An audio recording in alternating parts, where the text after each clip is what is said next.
శ్రీ గురుభ్యో నమః. శ్రీ మహాగణపతే నమః. వృశ్చిక రాశి వారికి సెప్టెంబర్ నెల ఎలా ఉండబోతుందని చూద్దాం.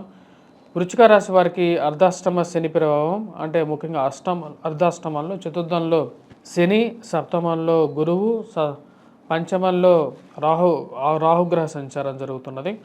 అదేవిధంగా ఈ రాశి వారికి లాభస్థానంలో కేతుగ్రహ సంచారం ఉంది. సప్తమంలో ఉన్నటువంటి గురువు అత్యంత యోగకారకుడు. అదేవిధంగా అష్టమంలో ఈ రాశి వారికి కుజుడు అనుకూలమైనటువంటి స్థానంలో లేడు. ఈ రాశి వారికి వచ్చేటప్పటికి రాజ్యస్థానంలో రవిగ్రహ సంచారం అనుకూలంగా ఉంది. రవి అత్యంత అనుకూలమైనటువంటి స్థానంలో ఉన్నాడు. అదేవిధంగా భాగ్యస్థానంలో బుధుడు గ్రహ సంచారం జరుగుతున్నది. సెప్టెంబర్ 16వ తారీఖున రవి యొక్క మార్పు వచ్చేటప్పటికి మారబోతుంది అన్నమాట. అంటే రాబోతున్నటువంటి 16వ తారీఖున రవి రాజ్యస్థానం నుంచి లాభస్థానంలోకి, అది కూడా అనుకూలమైనటువంటి స్థానంలోకి మారబోతున్నాడు. కేతువు కూడా లాభస్థానంలో ఉన్నాడు, అక్కడ కలవబోతున్నాడు అన్నమాట. కేతువు రవి యొక్క కలయిక అనేది జరుగుతున్నది. అంటే 30 రోజుల పాటు కేతువు రవి యొక్క కలయిక అనేది లాభస్థానంలో జరుగుతున్నది. ఈ రాశి వారికి వచ్చేటప్పటికి సెప్టెంబర్ 4వ తారీఖున బుధుడు సింహరాశిలోకి, తర్వాత సెప్టెంబర్ 16వ తారీఖున అక్కడి నుంచి మారి మళ్ళీ తిరిగి కన్యారాశిలోకి వస్తున్నాడు. కన్యారాశిలో ఉన్నటువంటి శుక్రుడు సెప్టెంబర్ 18వ తారీఖున తులారాశిలోకి వ్యయ స్థానంలోకి వస్తున్నాడు. ఇటువంటి గ్రహస్థితి రాబోతున్నటువంటి రోజుల్లో వృశ్చిక రాశి వారికి ఎటువంటి ఫలితం వస్తుందనేది చెప్తాం. ముందుగా నేను ఈ యొక్క రాశి వారికి, వృశ్చిక రాశి వారికి ఇచ్చినటువంటి ర్యాంక్ గురించి చెప్పాలంటే, వృశ్చిక రాశి వారికి నేను ఇచ్చినటువంటి ర్యాంక్ వచ్చేటప్పటికి 7వ ర్యాంక్ ఇవ్వడం జరిగింది. అంటే 7th ర్యాంక్ ఇవ్వడం జరిగింది. ఎందుకంటే కొంచెం అనుకూలమైనటువంటి ఫలితాలు గత నెల కన్నా ఈ యొక్క నెలలో బెటర్ రిజల్ట్స్ అనేది ఉన్నాయి. ఇక రాశి వారికి వచ్చేటప్పటికి వృత్తిరీత్యా, వ్యాపార రీత్యా బెటర్మెంట్గా ఉంటుంది. ఎందుకంటే రవి యొక్క అనుకూలత అనేది పూర్తిగా యోగిస్తుంది అన్నమాట. కానీ అష్టమంలో ఉన్నటువంటి కుజుడు అంత యోగకారకుడు కాదు. రవి యొక్క అనుకూలత రీత్యా వచ్చేటప్పటికి వృత్తిరీత్యా, ఫైనాన్షియల్గా కానీ, ఆర్థికంగా కానీ అనుకూలమైనటువంటి ఫలితం పొందగలుగుతారు. లాభస్థానంలో రాబోతున్నటువంటి రవి అనుకూలకారకుడే, రాజ్యస్థానంలో ఉన్నటువంటి రవి అనుకూలమైనటువంటి ఫలితాలు ఇస్తాడు. వృత్తిరీత్యా, వ్యాపార రీత్యా కూడా అనుకూలంగా ఉంటుంది. నూతన వ్యాపార ప్రయత్న సంబంధితమైన విషయాల్లో అనుకూలమైనటువంటి ఫలితాలు పొందగలుగుతారు. సమయానికి రావాల్సినటువంటి డబ్బులో మంచి ఒక ప్రొపోర్షనేట్గా వీరికి సపోర్టివ్గా కూడా ఉంటుంది. వాటిలో మంచి ఉత్తీర్ణత, మంచి ఆదాయంలో కూడా ఒక మంచి స్థిరత్వాన్ని కూడా పొందగలుగుతారు. కాకపోతే ఈ రాశి వారికి వచ్చేటప్పటికి ఆదాయం బాగున్నప్పటికీ కూడా ఖర్చు అదే విధంగా ఉంటుంది. అది కొంచెం తగ్గించుకోవాల్సినటువంటి సూచన.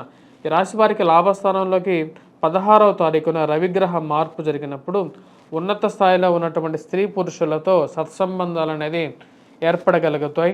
మరి అదేవిధంగా రావాల్సినటువంటి సంఘంలో గుర్తింపు కలిగినటువంటి వారితో ఆఫీసెస్లో, ముఖ్యంగా రెవెన్యూ డిపార్ట్మెంట్స్లో కానీ, లేకపోతే ట్రెజరీస్లో కానీ ఎప్పుడో నిలిచిపోయినటువంటి ఫైల్స్లో మూమెంట్ కోసం మీరు ప్రయత్నం చేస్తున్నటువంటి వారు, రావాల్సినటువంటి డబ్బు కోసం మీరు ప్రయత్నం చేస్తున్నటువంటి వారు, ఉన్నత స్థాయిలో ఉన్నటువంటి వారితో సహాయం తీసుకొని మీకు రావాల్సినటువంటి డబ్బు కోసం ఒక ఇన్ఫ్లుయెన్స్ చేయించగలుగుతారు. ఆ ఇన్ఫ్లుయెన్స్లో మీరు సక్సెస్ పొందగలుగుతారు. అంటే వాటిలో ఒక కదలికని తీసుకురాగలుగుతారు. వాటిలో ఎటువంటి సందేహం అవసరం లేదు. ఎందుకంటే రవి అటువంటి ఫలితాన్ని ఇవ్వగలుగుతాడు. అదేవిధంగా మీకు కుటుంబ పెద్ద, అంటే మీ తండ్రి గారితో కానీ, లేకపోతే మీ యొక్క బ్రదర్తో కానీ, ఎవరైతే మీ తండ్రి గారి తరపున ఉన్నటువంటి బ్రదర్తో కానీ ఒక మంచి సంబంధాన్ని ఏర్పరచుకోగలుగుతారో వారి యొక్క సహాయాన్ని మీరు పొందగలుగుతారు. మరియు అదేవిధంగా మీరు ఆఫీసెస్లో, కార్యాలయాల్లో కూడా వచ్చేటప్పటికి మీ యొక్క బాస్ యొక్క వారి యొక్క మన్ననలు పొందగలుగుతారు. అంటే వారి యొక్క అప్రిషియేషన్ని మీరు పొందగలుగుతారు. ట్రాన్స్ఫర్స్ రిలేటెడ్ ఇష్యూస్లో కూడా ఉన్నత అధికారుల యొక్క ప్రోద్బలంతో, వారి యొక్క సహాయంతో మీకు మీ యొక్క జీవితంలో ఒక మార్పు అనేది రాగలుగుతుంది. అది మీకు లాభదాయకంగా ఉండబోతుంది అన్నమాట. మరి ఎవరైతే వ్యాసాలు కానీ, లేకుండా ఎవరైతే టీవీ షోస్ గురించి ప్రయత్నాలు చేస్తున్నారో వారికి కూడా సంఘంలో ఒక గుర్తింపు పొందడానికి ఒక మంచి ఆస్కారమైనటువంటి సమయంగా చెప్పవచ్చు ఇది సమయాన్ని. రాశి వారికి అర్ధాష్టమ శని ప్రభావం ఉంది. మరి అదేవిధంగా అష్టమంలో కుజగ్రహ సంచారం కూడా జరుగుతున్నది. కుజుడు ఎప్పుడైతే అష్టమంలో ఉన్నప్పుడు వైవాహిక జీవితంలో జీవిత భాగస్వామి ఆరోగ్య సంబంధితమైన విషయాల్లో జాగ్రత్తలు అనేది అవసరం. మరి అదేవిధంగా అష్టమంలో ఉన్నటువంటి కుజుడు యొక్క దృష్టి ధనస్థానం మీద ఉంటుంది.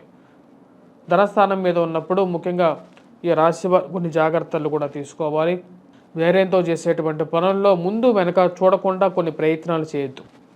ఆలోచించి ప్రయత్నం చేయండి. బుద్ధి వికాసం కలిగినటువంటి విషయంగాన్ని ఒకటికి రెండుసార్లు ఆలోచించి చేయాల్సినటువంటి పరిస్థితులు ఉంటాయన్నమాట. అదేవిధంగా ఇరుగు పొరుగు సఖ్యత విషయంలో కూడా జాగ్రత్తలు తీసుకోవాలి. డబ్బు ఖర్చు పెట్టేటప్పుడు ప్రతి రూపాయిని లెక్క పెట్టుకొని ఖర్చు పెట్టండి. ఆ విషయాన్ని గుర్తుపెట్టుకుంటారు. ఆ విషయం మీద ముందుకు వెళ్తారు ఈ రాశి వారికి కుజుడు అంత అనుకూలమైనటువంటి స్థితిగతిలో లేడన్నమాట. ఆ విషయం గురించి చెప్పడం జరిగింది. మరియు భూ సంబంధితమైన లావాదేవీల విషయంలో కొన్ని జాగ్రత్తలు తీసుకోండి. మోసపూరితమైనటువంటి లాటరీలు కానీ మోసపూరితమైనటువంటి ఫోన్ కాల్స్కి కానీ దూరంగా ఉండండి.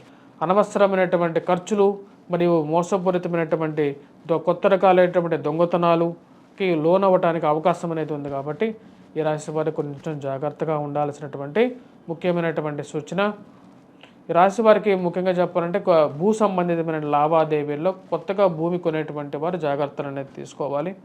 కుజుడు అంత అనుకూలమైనటువంటి స్థితిగతిలో లేడు. అది కొంచెం వ్యతిరేకమైనటువంటి ఫలితాలు ఇచ్చే విధంగా ఉంది. మీరు కొనాలనుకున్నటువంటి ఏదైనా వస్తువైనా సరే దానికి పూర్వాపరాలు మొత్తం పరిశీలించిన తర్వాత, అంటే బ్యాక్గ్రౌండ్ చెక్ చేసిన తర్వాతే దానికి ముందుకు వెళ్ళాల్సినటువంటి ముఖ్యమైనటువంటి సూచన. వివాహ ప్రయత్న సంబంధితమైన విషయాల్లో అనుకూలమైనటువంటి ఫలితాలుగానే చెప్పొచ్చు. ఈ రాశి వారికి శుక్రుడు వ్యయ స్థానంలో ఉన్నప్పుడు యోగాన్ని పట్టిస్తాడు. ముఖ్యంగా ధన సంబంధితమైన విషయాల్లో రొటేషన్ అనేది బాగా ఉంటుంది. అదేవిధంగా వివాహ ప్రయత్న సంబంధితమైన విషయాల్లో కూడా గురువు అత్యంత అనుకూలమైనటువంటి స్థానంలో ఉన్నాడు. సప్తమంలో సుఖమైనటువంటి సంసార జీవితానికి కూడా మూల బిందువుగా కూడా ఉంటాడు. చిన్న చిన్న కొట్లాట్లు గొడవలు ఉన్నప్పటికీ కూడా ఆ విషయంలో అరమరికలను మర్చిపోయి ముందుకు వెళ్ళాలని చెప్పి నిర్ణయించుకుంటారు. దాని తగినట్టుగానే కార్యాచరణ అనేది ముందుకు తీసుకెళ్ళగలుగుతారు. శుక్రుడు అనుకూలమైనటువంటి స్థానంలో ఉన్నాడు. ప్రేమ సంబంధితమైన వ్యవహారాల్లో అన్య స్త్రీలతో సుఖాన్ని అనుభవించగలుగుతారు. వారితో ఒక మంచి బాంధవ్యాన్ని కూడా పొందగలుగుతారు. వారు మీకు అదేవిధంగా సహాయ సహకారాలు కూడా మీకు అందించగలుగుతారు. ఈ వృశ్చిక రాశి వారికి అనుకూలమైనటువంటి కాలంగానే చెప్పొచ్చు. ఈ రాశి వారికి ముఖ్యంగా చెప్పాలి అంటే విద్యార్థులకు ఎలా ఉందనే చూద్దాం. విద్యార్థులకి అనుకూలమైనటువంటి కాలంగా చెప్పొచ్చు. గురువు యొక్క బలం అనేది లాభిస్తుంది. మరి వాటితో పాటు రవి యొక్క అనుకూలత అనేది లాభించగలుగుతుంది. ఎవరైతే గ్రూప్స్, సివిల్స్, ప్రిలిమ్స్ కోసం ప్రిపేర్ అవుతున్నారో, యూపీఎస్సీ ఎగ్జామ్స్ కోసం ప్రిపేర్ అవుతున్నటువంటి వారికి అనుకూలమైనటువంటి కాలంగా చెప్పొచ్చు. పోటీ పరీక్షల కోసం ప్రిపేర్ అవుతున్నటువంటి వారికి అనుకూలమైనటువంటి గ్రహస్థితిగా గోచరిస్తున్నది వృశ్చిక రాశి వారికి. రాజకీయ రంగంగా ఎదగాలి అని చెప్పి మీరు చేసేటువంటి ప్రయత్నాలలో కూడా ఇది అనుకూలంగా ఉంటుందన్నమాట. ఈ యొక్క సెప్టెంబర్ నెల అనేది వృశ్చిక రాశి వారికి పూర్తి అనుకూలమైనటువంటి ఫలితాలు ఇవ్వగలుగుతుంది. మానసిక చింత నుంచి కూడా బయటకు రాగలుగుతారు. విదేశాన ప్రయత్న సంబంధితమైన విషయాలకి కూడా ఈ యొక్క నెల ఈ రాశి వారికి యోగాన్ని ఇవ్వగలుగుతుంది. బుధుడు మంచి అనుకూలమైనటువంటి స్థానంలోకి రాబోతాడు. లాభస్థానంలోకి బుధగ్రహ సంచారం, వ్యయ స్థానంలో ఉన్నటువంటి శుక్రుడు కూడా కొంచెం అనుకూలమైనటువంటి ఫలితాలు ఇవ్వగలుగుతాడు ఈ యొక్క రాశి వారికి. రాశి వారు చేసుకోవాల్సినటువంటి పరిహారాల గురించి మనం మాట్లాడితే, రాబోతున్నటువంటి శ్రావణ మాసంలో ఉన్నటువంటి ముఖ్యంగా వీరికి అర్ధాష్టమ శని ప్రభావం ఉన్నది. కాబట్టి వీరు ముఖ్యంగా ఎందుకంటే అర్ధాష్టమ శని ప్రభావం ఉన్నప్పుడు ఆరోగ్యపరంగా కూడా కొన్ని చిక్కులు అనేవి ఎదురవుతాయి. విష్ణుక్రాంతి పూలతో మరియు అదేవిధంగా శంఖ పుష్పాలతో వెంకటేశ్వర స్వామిని పూజించండి. గురువు యొక్క బలాన్ని పెంపొందించుకోవడానికి, వివాహంలో బాగా అనుకూలమైనటువంటి ఫలితాలను పొందడం కోసం చామంతి పువ్వుని కొంచెం పసుపులో అద్ది అమ్మవారిని పూజించడం ఎక్కువగా శోభనిస్తుంది. వాటితో పాటు ఈ రాశివారు ఎరుపు, తెలుపు పూలతో కూడా అమ్మవారిని అలంకరించి పూజించినట్లయితే, పసుపుతో అమ్మవారిని అర్చించినట్లయితే ఎక్కువగా అనుకూలమైనటువంటి ఫలితాన్ని, శుభాన్ని ఇస్తుంది. స్వస్తి.